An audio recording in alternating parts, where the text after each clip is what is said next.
I used to love film cameras. I thought we'll just go through. Let's start with the Lubito. This camera kind of shows exactly why the Soviet Union whole thing didn't really work out. Because while the Russians had this little thing, which barely works, German had this.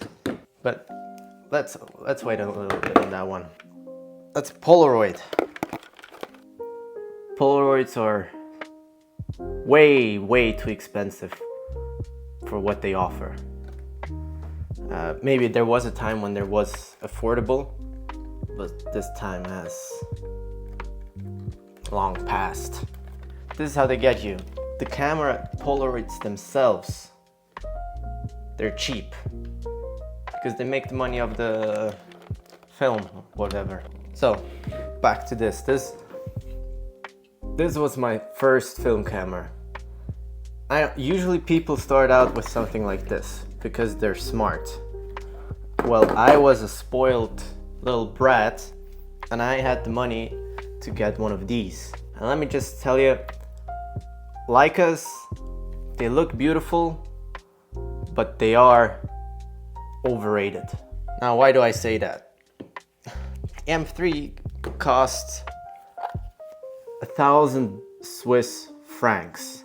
Unfortunately, the M3 is really the only Leica that didn't go up in value. All other Leicas exploded, and the M3 is not really a usable camera unless you really know how the light works. So you have to buy an extra light meter if you're not as good as a photographer as you should be when you buy such an expensive camera. And you press it. You see, you can change. Now you know the exposure is nearly correct. The thing is, this thing is very inaccurate. You have to use the Sony 16 rule, otherwise you are a little bit. But with the Leica, if you have a Leica, you probably have to buy a Leica lens. So this lens, this piece of glass, which is just the most wonderful piece of glass I have ever seen. Look at that. It's just beautiful. This is the double price tag of the camera itself. So what my friend did, which was the smart move, he got an M6, which was back then 600 bucks more than this one. Now the M6 is just skyrocketed in price and I can't afford it anymore. Well, my dickhead friend bought the M6 and he got a Zeiss lens 28mm, which was absolutely the best move to do, and I despise him for this since ever. And he knows there's nothing, no electricity, that's just pure beautiful metal. It's like a little, it's like an automatic watch, right? It's just absolutely beautiful craftsmanship. It should work forever. Unfortunately, this one actually broke. It is mendable, because there is no electronic part which could break and just fuck the whole camera. But because this is Leica, and Leica counts as a luxury product, right? To fix the camera, it's $700. So I just decided not to fix it because I paid 1,000 bucks for it, and if I have to pay another 700 to fix the camera, this would make the camera as expensive as my friend's M6. So I would just hate myself if I would do this. I still have the lens. I'm thinking of selling the lens. Maybe I shouldn't. I can just mount it. I get a mount. The camera, I guess it's just now an expensive accessory.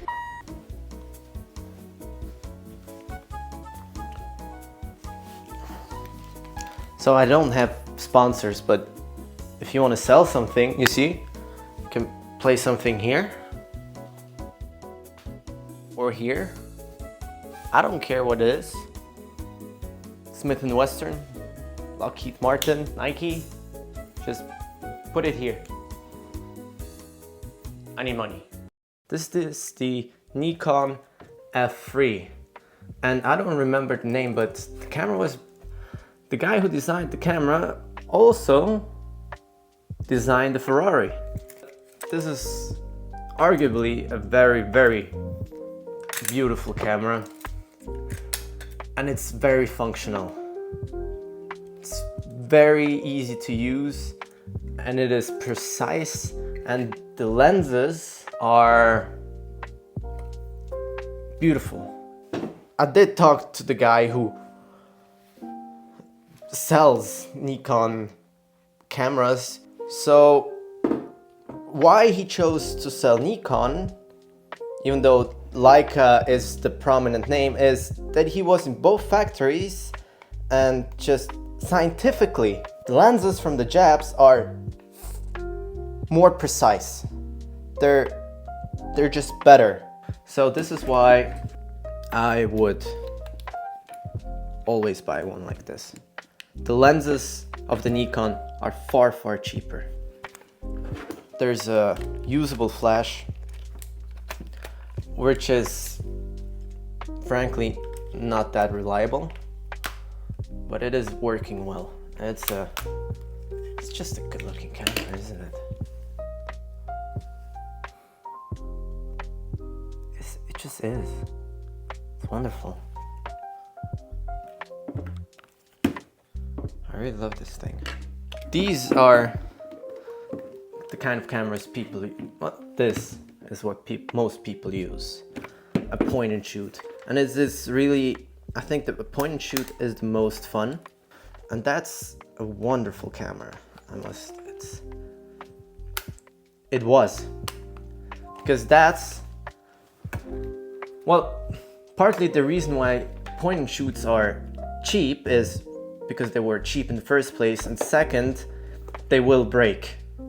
There will be a moment where you want to do this beautiful photo and it will make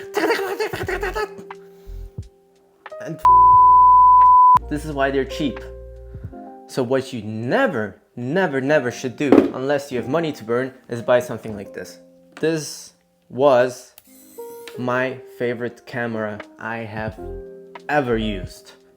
First of all, it's just a simple, slick, beautiful design.